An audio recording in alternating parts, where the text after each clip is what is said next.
এত তোড়জোড় শুধুমাত্র একজনের জন্মদিনের জন্য। তাহলে শুরু করা যাক ভিডিওটা।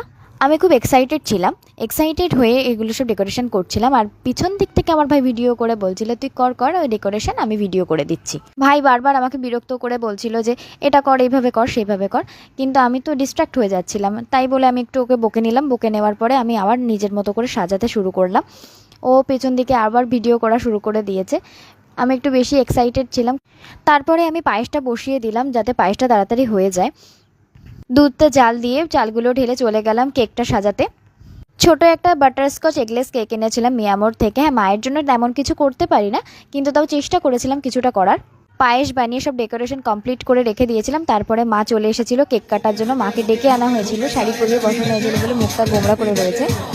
আর সব থেকে বড় কথা, আমার ভাই তো মোমবাতিও জ্বালাতে পারে না, শেষমেশ আমি মোমবাতিটা জ্বালিয়েছি।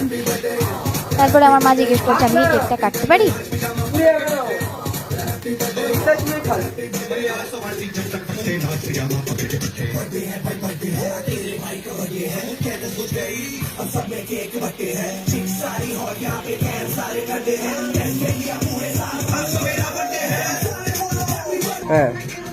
তারপরে আমি মাকে একটু পায়েস খাইয়ে দিলাম। মাও ভাইকে একটু কেক খাইয়ে দিল। কেক খাওয়ানোর পর চলে আসলাম খাওয়ার দাওয়ারে। অ্যাটাক করবো এবার খাওয়ার দাওয়ারে। অনেক খাবারই আনানো হয়েছিল। সবাই মিলে একসাথে বসে খাওয়া দাওয়া করার পর মাকে এই ছোট্ট গিফটটা আমি দিয়েছিলাম। এই গিফটটা খোলার সময় মা জানি না ভাইয়ের সাথে কি বলছিল। প্যাকেজিংটা খোলার পর হেডফোন দেখে মা খুব এক্সাইটেড হয়ে হাসাহাসি করছিল। তাহলে এখানেই ভিডিওটা শেষ করছি, দেখা হচ্ছে নতুন ভিডিওতে।